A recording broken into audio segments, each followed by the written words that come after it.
안녕하세요. 통생통사 강동환TV입니다. 저는 통일 크리에이터 강동환이고요. 오늘이 7월 27일입니다. 무슨 날인지 아시죠? 바로 전쟁을 휴전한 날, 휴전협정일입니다. 1950년부터 1953년까지 약 3년 반에 걸쳐서 6.25 전쟁이 일어났는데 1953년 7월 27일 바로 오늘이죠. 휴전협정을 한 날입니다. 그런데 북한에서는 이 휴전협정일을, 정전협정일을 어떻게 부르냐면 전승절이라고 부릅니다. 즉 전쟁에서 승리했다라고 부르죠. 그래서 전승절인데 특별히 이렇게 7.27을 기념하는 담배까지 생산을 하고 있습니다. 자, 이거는 금색으로 되어 있고 이거는 은색, 하얀색으로 되어 있는 두 종류의 담배인데, 자, 7월 27일 왜 북한이 이렇게 담배까지 만들고 대대적인 행사를 할까? 올해가 바로 7월 27일 전승절 70주년, 정전협정 70주년이 되는 날입니다. 그러다 보니까 북한에서는 이렇게 5년, 10년 단위로 일명 꺾어지는 해를 굉장히 중요하게 여기는데 올해가 바로 전승절 70주년이죠. 그래서 북한에서 열병식과 대대적인 행사가 진행되고 있습니다. 특별히 저희가 지금 주목하고 있는 것은 북한과 중국, 러시아 이 3국이 지금 관계자가 북한에서 만났다라는 사실이죠. 그동안 3년 동안 이 국경을 엄격하게 봉쇄했던 북한이 중국과 러시아의 국경을 지금 열고 관계자들이 평양을 지금 방문을 했습니다. 자, 그 이야기는 앞으로 이렇게 중국과 러시아의 국경이 열려질 가능성이 많다. 곧 국경이 열릴 날이 오고 있다라는 것을 또 의미할 거 있을 것 같고요. 또 하나 우려하고 있는 것은 지금 국제정치 정세가 이렇게 북중러의 또 삼각동맹과 한미일을 비롯한 새로운 삼각동맹이 형성되면서 신냉전 구조가 다시 지금 형성되고 있는 상황인데요. 이렇게 북중러가 7월 27일을 기점으로 다시 만났다라는 거, 한반도의 어떤 전쟁의 기운이 또 감지되고 있는 것이 아닌가라는 우려가 있습니다. 6.25 전쟁 때도 그랬죠. 중공군이 직접 참전을 했고 또 소련의 당시에 지원을 받았기 때문에 이렇게 70년이 지난 이날에 지금 북중러가 다시 모였다라는 게 굉장히 우려스러운 상황입니다. 자, 이 727 담배, 북한에서 이 생산된 담배인데 이게 그래도 유명했던 이유가 김정은이 피우는 담배로 알려져 있죠. 7월 27일 727이라고 부르는데 김정은이 피운 담배로 알려지다 보니까 이게 중국에서 굉장히 고가의 거래가 됐습니다. 제가 이거 사올 때 대략 한 갑에 10,000원 정도 합니다. 한 각에 10,000원 정도니까 보통 우리가 담배 10갑을 한 보루라고 얘기를 하죠. 북한에서는 한 막대기라고 표현하는데 한 막대기를 사면 10만 원을 줘야 구할 수 있었던 이 북한 담배 727입니다. 제가 북한 담배라는 책을 썼기 때문에 그 책을 쓸 때 이걸 일일이 다 개봉을 했었는데요. 자, 이렇게 되어 있죠. 하얀색 필터가 지금 있는데 이 안에도 727이라고 쓰여 있는 것을 볼 수가 있습니다. 727이라고 되어 있는 담배고 이렇게 하얀색 가구로 된 건 좀 두꺼운 거고요. 이거는 금색으로 되어 있는 건데 이건 아주 슬림한 형태로 나오고 있네요. 자, 이렇게 슬림한 형태로 나오고 있는 727 담배입니다. 북한 담배 니코틴 함량 엄청 세죠. 이것도 지금 니코틴이 0.7mm, 타르가 10mm로 되어 있고요. 천공련결지라고 되어 있는데 아마 이게 필터가 조금 다른 것 같습니다. 그것을 천공련결지라고 써놨네요. 그리고 양쪽에 보면 727이라고 되어 있는데 이 727 담배 아주 특이한 거 이렇게 케이스까지 나온다라는 겁니다. 한국도 이런 케이스 없죠. 내 고향 담배 공장에서 나오는 케이스인데 여기에는 두 보루, 두 막대기가 들어갑니다. 그러니까 20각이 들어가니까 개피로는 400개피가 들어가는데 그렇게 의미가 지금 되어 있죠. 여기 지금 보시면 400에 20이라고 되어 있는데 이게 400개피 20각이 들어있다라는 의미인 거고 또 담배를 피우면 건강에 해롭습니다. 니코틴 0.8mm, 타르 8mg 내 고향 담배 공장으로 되어 있습니다. 그리고 명확하게 여기 1950, 1953이라고 쓰여 있죠. 이게 6.25 전쟁 당시 이 3년간의 전쟁을 의미를 하고 있습니다. 자, 이거 케이스 열면 저는 여기다가 다른 담배를 채워놨는데 잘 안 열리는데 이 철제 케이스 아주 좋습니다. 제가 이게 수집용으로 이렇게 따로 모아놓은 건데 여기에 원래는 그 727 담배가 20각 이렇게 40각이 들어가는 형태인 거죠. 두 보루가 들어갑니다. 그러니까 이 케이스에 들어있는 담배를 사면 40만 원이 되는 거죠. 네, 이 북한 담배 727 담배 한 가게 우리 돈으로 10,000원이었으니까 지금 여기 케이스 안에 두 보루 40가게 들어가니까 40만 원을 줘야 이 케이스를 살 수가 있다라는 거죠. 네, 그런데 제가 이 케이스만 따로 하나 구매를 해 왔습니다. 자, 그래서 이렇게 케이스가 다 쏟아졌는데 케이스가 두 개나 있는데 여기에도 역시 네, 북한 담배. 제가 북한 담배 책을 썼을 때 200종류라고 말씀을 드렸었죠. 이거는 제가 어디 이제 소개할 때 썼던 그런 담배들 종류입니다.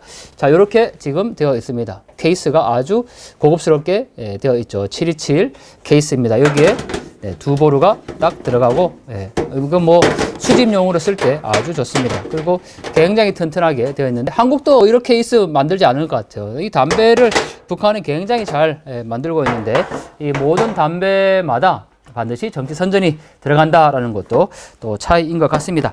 자, 뭐 여기 아침 천지 지난번에 저희가 한번 소개를 드렸던 담배인데 이런 담배들도 있네요. 자, 오늘은 727 이 담배 두 개를 소개를 해드렸습니다. 김정은이 피우는 담배로 알려져 있는데, 자, 한반도가 전쟁의 기운이 또 감돌고 있다라고 말씀을 드렸지만 어떤 경우에라도 이 땅에 다시는 전쟁이 일어나서는 안 된다라는 건 명확한 것 같습니다. 북한은 자기들이 이 6.25 전쟁에 남침을 했지만 지금은 당연히 미 제국주의와 이승만 게르도당이 전쟁을 일으켰고 그 전쟁에 맞서 싸워서 승리했다. 그런 의미로 지금 전승절을 기리고 있는 거니까 얼마나 역사를 왜곡하는지를 우리가 잘 알고 대처를 해야 할 것 같습니다. 그게 또 어떻게 보면 북한의 정권의 본질이겠죠. 뭘 아닌 것을 맞다고 우기고 또 역사를 왜곡하고 심지어는 전쟁을 자기들이 일으켜서 동족상전의 비극을 만들어 놓고는 그 전쟁을 미국과 남조선이 일으켰다. 이렇게 이야기를 하고 있는 북한 정권의 뻔뻔함입니다. 자, 그러면서 또 지금 동해상으로 탄도미사일 발사하고 또 열병식 개최하고 있고 이 전쟁 전승절 70주년을 기념하면서 온갖 행사로 주민들을 또 동원시키고 있습니다. 야, 이런 상황에서 정말 북한 주민들만 죽어라 고생하고 있는 그런 모습인데요. 도대체 저 김정은이 언제 이 전쟁의 끝을 볼 것인가 정말 우리가 관심을 두고 좀 봐야 할 것 같습니다. 다시 이 땅에 전쟁이 안 된다 라고 우리가 이야기하는데 그것은 결국은 김정은이 핵무기를 내려놓고 개혁개방의 길로 나오는 것 외에는 방법이 없다라는 거죠. 저희가 평화롭다 또는 지난 정권 시기에 평화로웠다 이렇게 얘기를 하기도 하고 또는 뭐 김정은이 평화의 사도로 그렇게 왜곡되던 시기도 있었습니다. 많은 사람들이 김정은을 용서해야 된다. 또 김정은을 품어야 한다. 뭐 이렇게도 얘기를 하지만 김정은을 용서할 수 있는 건 우리에게 자격이 있는 것이 결코 아닙니다. 우리는 김정은을 용서할 자격이 없습니다.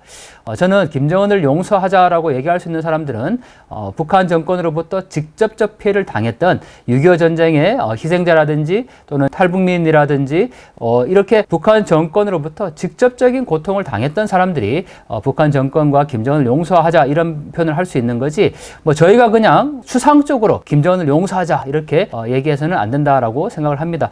왜냐하면 김정은을 용서하자라고 하는 사람들이 솔직히 자기에게 관련된 아주 사소한 거, 예를 들면 자기가 돈을 빌려줬는데 못 받은 사람이라든지 뭐 자기가 조금 그 관계가 좋지 않은 사람을 용서 못 합니다. 그런데 그런 사람들이 야, 우리 김정은을 용서하자, 뭐 사랑하자, 품어야 된다. 저는 그게 굉장히 모순이라고 봅니다. 왜 그럴 수 있느냐? 돈을 빌려줬다가 못 받은 거는 직접적 당사자이기 때문에 그런 거고요. 자기가 김정은을 용서하자라고 말할 수 있는 거는 자기와 크게 상관이 없는 일이기 때문에 그냥 뭐 할 수 있는 말로 야, 우리가 김정은을 용서하고 평화로 가자 이렇게 얘기할 수 있다라는 거죠. 그래서 우리가 함부로 김정은을 용서하자, 뭐 김정은을 사랑으로 품자 이렇게 얘기해서는 안 될 것 같다. 라고 생각이 듭니다.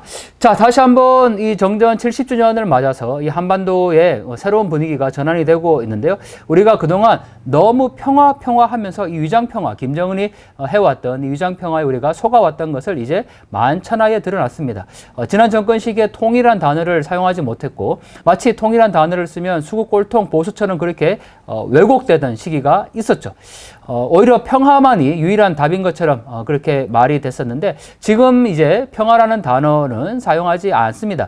왜냐하면 그것은 위장평화라는 것이 밝혀졌고 김정은이 김여정이 평화의 사도처럼 포장되긴 했지만 나중에 알고 보니까 결국은 그게 다 정권 연장을 위한 남북한 간의 위장평화였다라는 사실을 우리는 익히 이제 알고 있습니다. 지난 정권에서는 평화였고 마치 지금 정권에서는 전쟁이다 이런 지금 프레임을 씌워서 마치 지금 대북 정책이 굉장히 강경한 것 같고 또 전쟁을 원하냐 뭐 이렇게까지 이제 얘기를 하고 있는 것 같은데 북한의 핵무기 개발 또는 미사일 개발은 지난 정권에서도 지금까지 계속 이어져 오고 있다라는 사실을 우리는 명확히 인지해야 할 것입니다. 단지 평화라는 이름으로 그것을 위장했을 뿐이라는 거죠.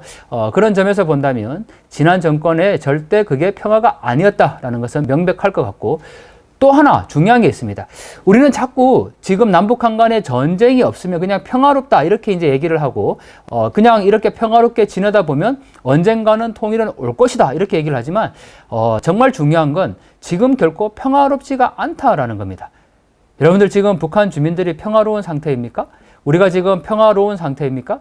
김정은과 지난 정권에서 문재인이 만났을 때 그냥 보기에는 이게 평화로운 것 같지만, 그 평화라는 위장술 안에 북한 주민들의 고통은 그대로 숨겨져 있었고요.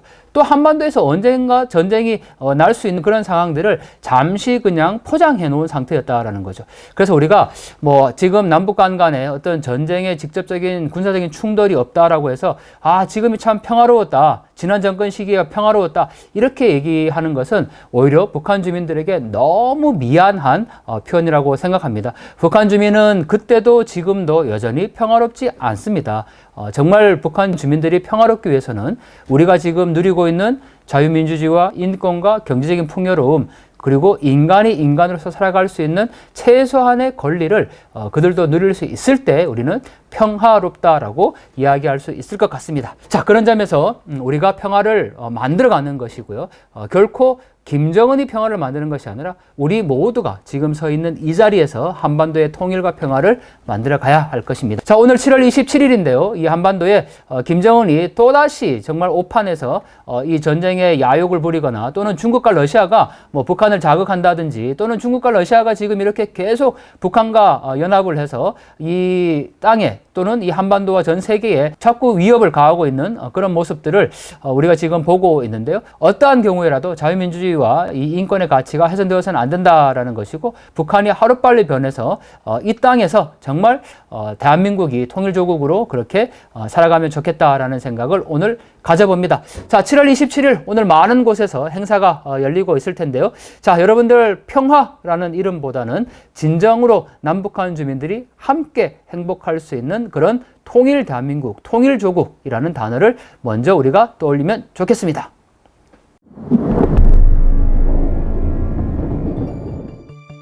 수천 년을 헤아리는 직을 증명하려고 합니다.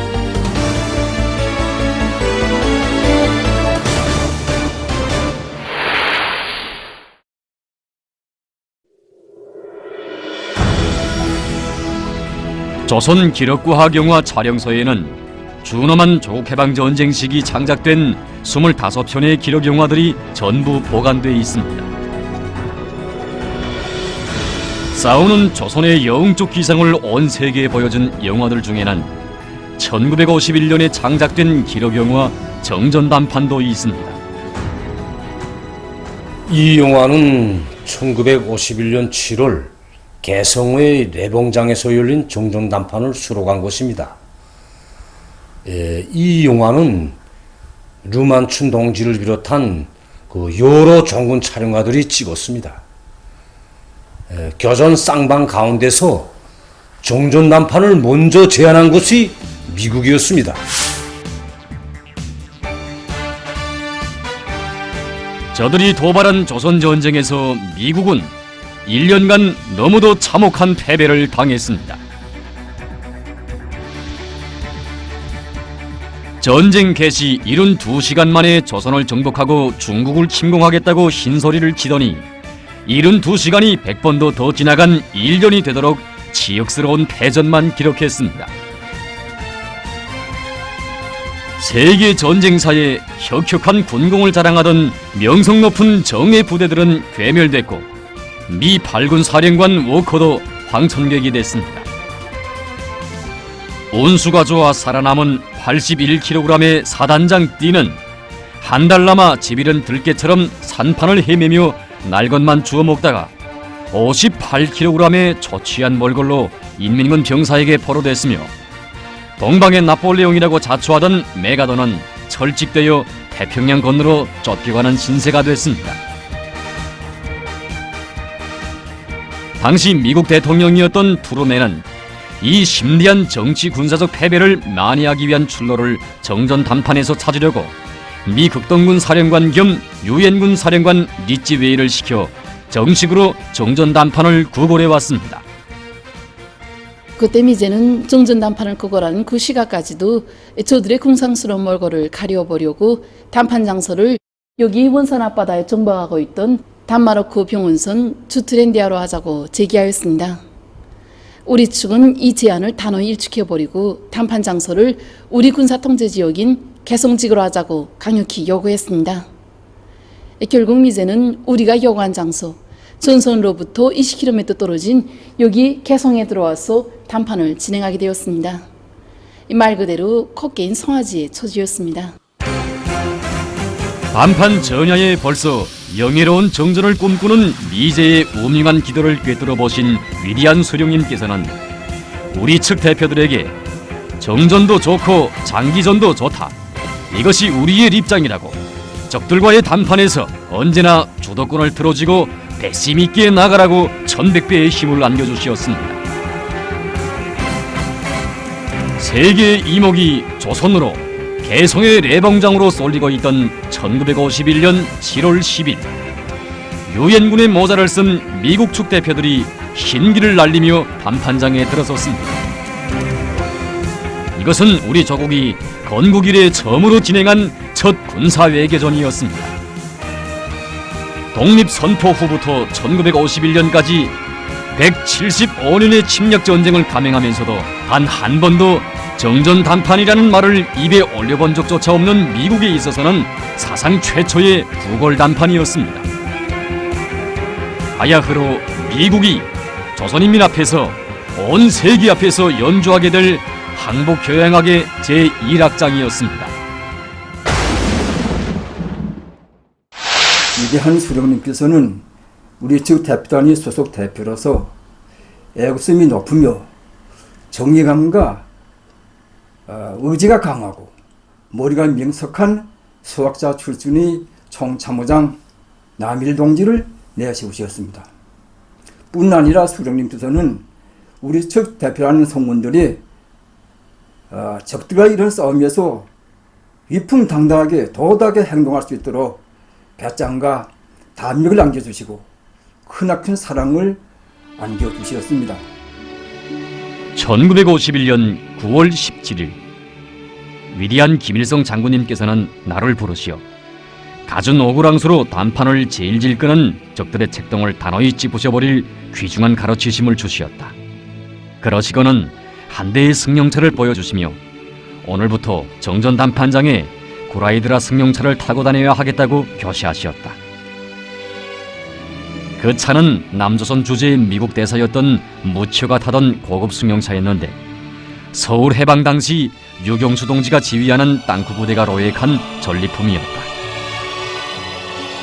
최고사령관 동지께서는 동무가 이 차를 타고 정전 단판장에 나타나면 흰기를 들고 나온 적측은 패배자로서의 수치감으로 기가 꺾일 것이며 우리는 세계 최강을 자랑하는 미제의 무력 신범자들의 거만한 콧대를 꺾어버린 승리자라는 자부심을 안고 적들 앞에 떳떳이 나설 수 있을 것이라고 교시하셨다. 그때부터 이 전리품 차가 나의 전용차로 되었다. 내가 그 차를 타고 단판장에 나오자 적들은 기가 질려 한숨을 쉬며 죽는 소리를 죄쳤다.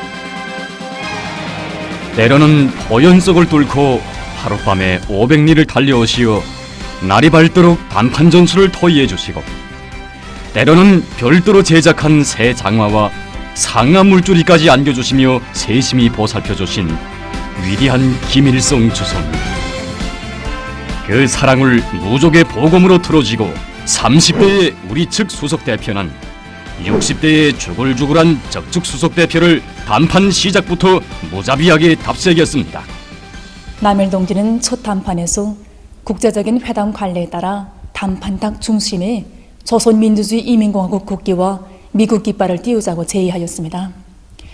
그렇게 되면 미국이 우리 국가의 합법적 지위를 인정한다는 것을 내배에 공포하는 것이나 같았습니다. 적측 수석 대표 토노조에는 그러면 유엔 깃발과 공산군 국기를 띄우자고 발언하였습니다. 남일동지는 그 촉 속에서 우리 깃발은 국적 없는 공산군 국기가 아니라 자주적인 주권 국가인 조선민주주의 인민공화국 국기다.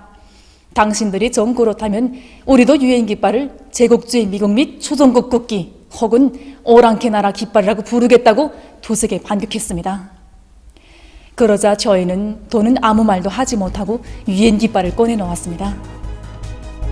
상식으로서는 도저히 성립될 수 없는 조선 대 세계 제국주의 연합 세력의 대결 구도를 온 세계에 직관적으로 펼쳐보인 우리 측 대표들은 조국과 민족의 존엄을 걸고 전전선에서 피 흘리며 싸우는 인민군 군인들과 인민들의 목숨을 걸고 한 조항 한 조항 격렬하고 간구한 두뇌전 외교전을 벌였습니다. 단판장에서 미제는 저들의 해군과 공군이 우세하기 때문에 반드시 육지에서 그에 대한 보상을 받아야 한다고 하면서 전 조선 면적의 20분의 1에 해당한 1만 3천 평방킬로미터의 넓은 땅을 내놓으라는 황당무계한 주장을 들고 나왔습니다.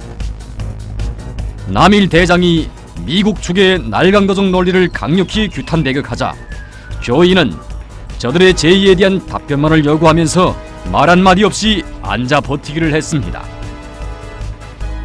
그때 할아버지는 이 상하물줄을 물고 곧바로 족측 수석 대표를 쏘아보면서 추호도 양보하지 않았습니다. 세계 외교사에 기록된 이 눈싸움은 2시간 11분 동안이나 계속되었습니다.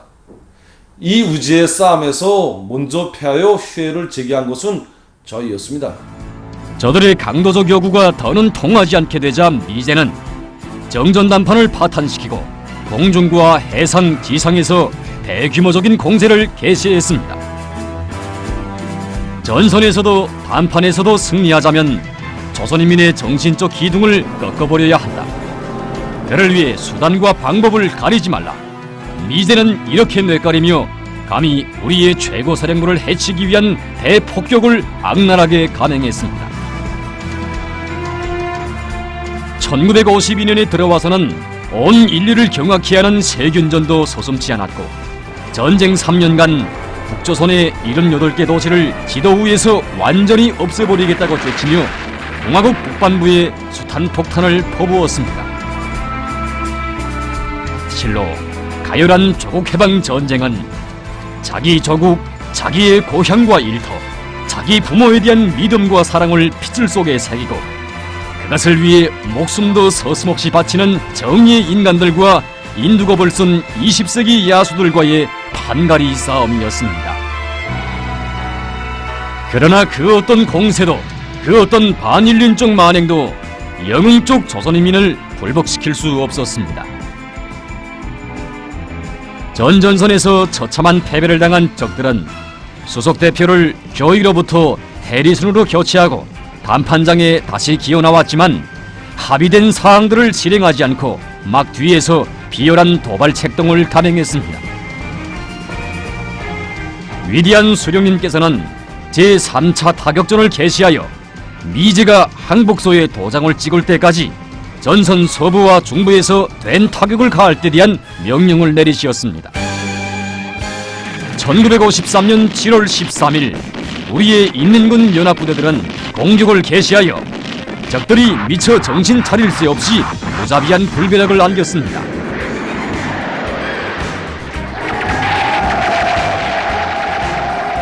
바빠맞은 신임 대통령 아이젠하워는 황급히 정전에 동의한다는 성명을 발표했습니다.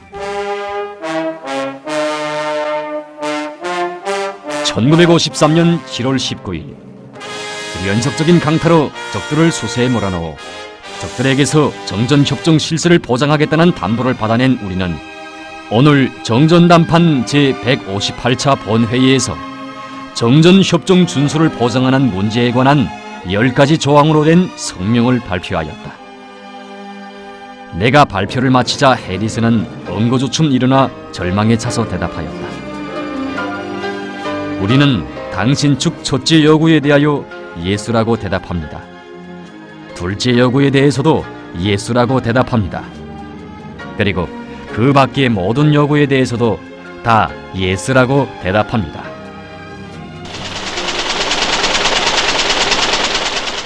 우리 측은 야외 천막에서 정전협정 조인식을 진행하자는 적들의 제의를 단호하게 쳐버리고 위대한 김일성 주석님께서 가르쳐주신 대로 영흥 쪽 조선인민의 승리의 기념물로 될 900여 평방미터의 정전협정 조인장을 닷새 동안에 번듯하게 일떠세웠습니다.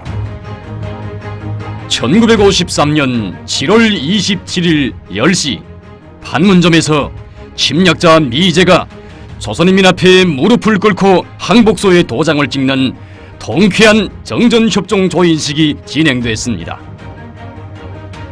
정전협정과 임시보충협정 36부에 대한 서명을 끝내는 데는 불과 13분. 이 짧은 순간을 위하여 2년 17일간 158차에 걸쳐 사상과 의지의 치열한 단판전쟁이 벌어졌습니다. 미제는 무려 1650억 달러의 군사비를 조선 땅에 퍼붓고 200여만 명의 대병력 중 156만 7,128명이 살상 포로되면서 1129일 동안 최후 발악을 했지만 결국 그 모든 것은 건국 역사상 최초의 항복소에 도장을 찍는 13분으로 막을 내렸습니다.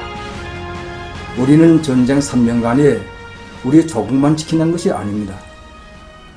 조선을 정복하고 세계를 제패하려던 미제의 야망을 불태워버리고 인류의 평화를 지켜냈습니다. 만약 역사에 승리 727이 없었더라면 조선 전쟁은 반드시 제3차 세계대전으로 확대되었을 것입니다. 정전협정 조인식이 있은 후 한 외국 기자가 할아버지에게 이 각하에게는 이 외교관 경력이나 군사 경력이 있는가 고 물어봤습니다.